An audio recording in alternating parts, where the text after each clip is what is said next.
नमस्कार दोस्तों, आरो यारो के टेस्ट सीरीज में आप सभी का हार्दिक स्वागत है। आज हम टेस्ट नंबर 3 को देखेंगे। इसके पहले टेस्ट के 2 वीडियो अपलोड हो चुके हैं जिन्हें आप चैनल के प्लेलिस्ट में जाकर देख सकते हैं। तो आइए देखते हैं आज का यह टेस्ट। पहला प्रश्न है कि निम्नलिखित युग्मों पर विचार कीजिए। पहला है बनारस का संस्कृत कॉलेज और इसके सामने दिया है विलियम जोन्स। दोस्तों यह गलत हो जाएगा। बनारस का जो संस्कृत कॉलेज है वो जोनाथन डंकन के प्रस्ताव पर 1791 में स्थापित किया गया था। तो दोस्तों कब स्थापित किया गया था? 1791 में। और किसके प्रस्ताव पर? तो जोनाथन डंकन के प्रस्ताव पर किया गया था। तो बनारस का संस्कृत कॉलेज विलियम जोन्स, यह कथन गलत है।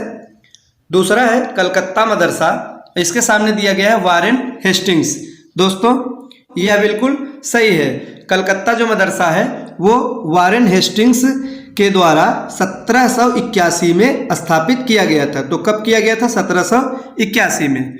और तीसरा है फोर्ट विलियम कॉलेज, जिसके सामने दिया गया है आर्थर वेलेस्ली।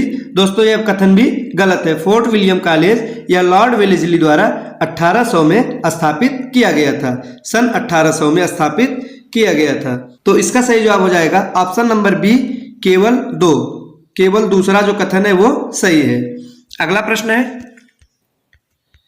निम्नलिखित कथनों पर विचार कीजिए। तो दोस्तों नीचे 3 परियोजना दी गई है, तो आइए देखते हैं कौन सा परियोजना इससे संबंधित है। तो पहला कथन है यह दक्षिण भारत की सबसे बड़ी परियोजना मानी जाती है।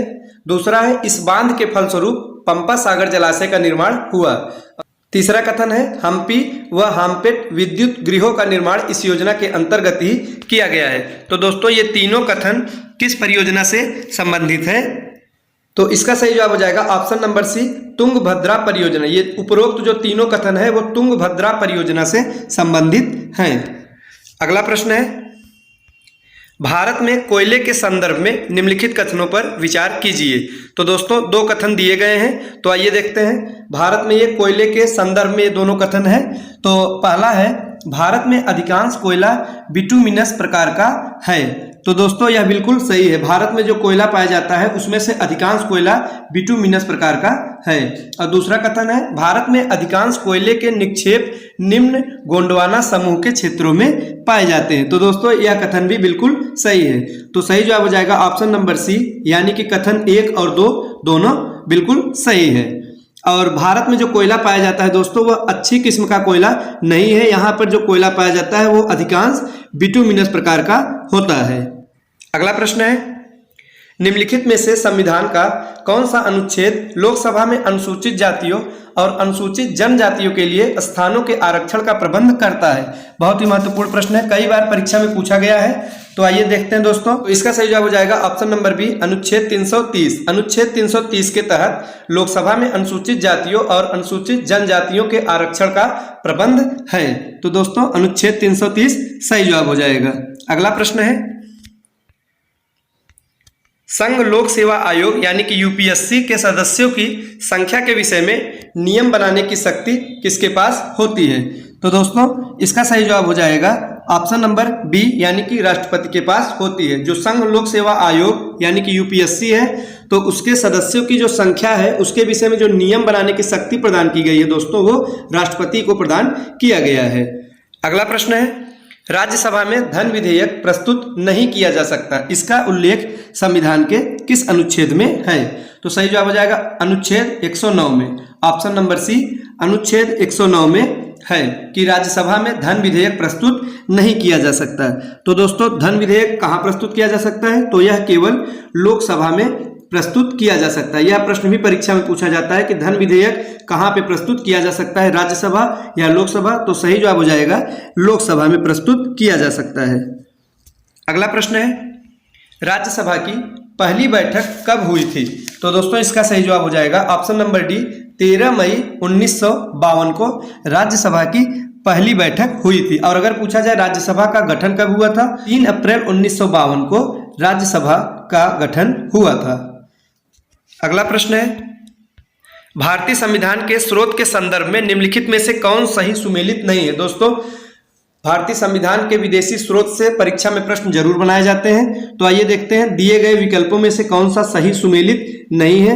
ए है उद्देशिका का विचार यानी कि प्रस्तावना दोस्तों, यह कहां से लिया गया? संयुक्त राज्य अमेरिका, बिल्कुल सही है। और ऑप्शन नंबर बी है प्रस्तावना की भाषा, जो कि रूस दिया है, यह गलत हो जाएगा। प्रस्तावना की भाषा ऑस्ट्रेलिया के संविधान से लिया गया है, न कि रूस से। तो इसका सही जवाब हो जाएगा ऑस्ट्रेलिया। तो ऑप्शन नंबर बी यही सही सुमेलित नहीं है। और सी देखते हैं अवशिष्ट शक्तियों का सिद्धांत, कनाडा, ये बिल्कुल सही है। ऑप्शन नंबर डी है विधि का शासन, ब्रिटेन, यह भी सही है। तो दिए गए विकल्पों में से ऑप्शन नंबर बी यह सही सुमेलित नहीं है। अगला प्रश्न है वर्ष 1953 में न्यायमूर्ति फजल अली की अध्यक्षता में गठित राज्य पुनर्गठन आयोग के अन्य सदस्यों में कौन शामिल नहीं था? तो इसका सही जवाब हो जाएगा Pattabhi Sitaramayya, option number A. दोस्तों 1 अक्टूबर 1953 को भाषाई आधार पर आंध्र प्रदेश राज्य के गठन के बाद अन्य भाषियों द्वारा भाषाई आधार पर अलग राज्य की मांग शुरू कर दी गई। तो यह परीक्षा में पूछा जाता है कि सबसे पहले भाषाई आधार पर किस राज्य का गठन हुआ? तो दोस्तों यह आंध्र प्रदेश राज्य का सर्वप्रथम गठन किया गया भाषाई आधार पर, और इसके बाद अन्य भाषा और भाषियों द्वारा भी यह मांग किया जाने लगा कि हमारा भी अलग राज्य बनाया जाए भाषा के आधार पर। तो इसके उपरांत क्या किया गया? 1953 में न्यायमूर्ति फजल अली की अध्यक्षता में एक 3 सदस्यीय राज्य पुनर्गठन आयोग का गठन किया गया। तो दोस्तों इस आयोग के जो अन्य 2 सदस्य थे उसमें से एक सदस्य थे के.एम. पन्नीकर थे, और जो दूसरे सदस्य थे वे थे हृदयनाथ कुंजरू थे। दोस्तों हृदयनाथ कुंजरू ये दूसरे सदस्य थे। तो दिए गए विकल्पों में से कौन नहीं थे? तो पट्टाभी सीतारमैया ये नहीं थे, ऑप्शन नंबर ए। तो दोस्तों अगला प्रश्न है निम्नलिखित में से कौन भारत के प्रथम महान्यायवादी थे?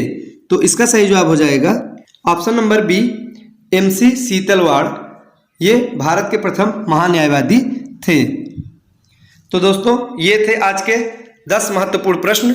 मिलते हैं अगले वीडियो में कुछ नए प्रश्नों के साथ, तब तक के लिए नमस्कार।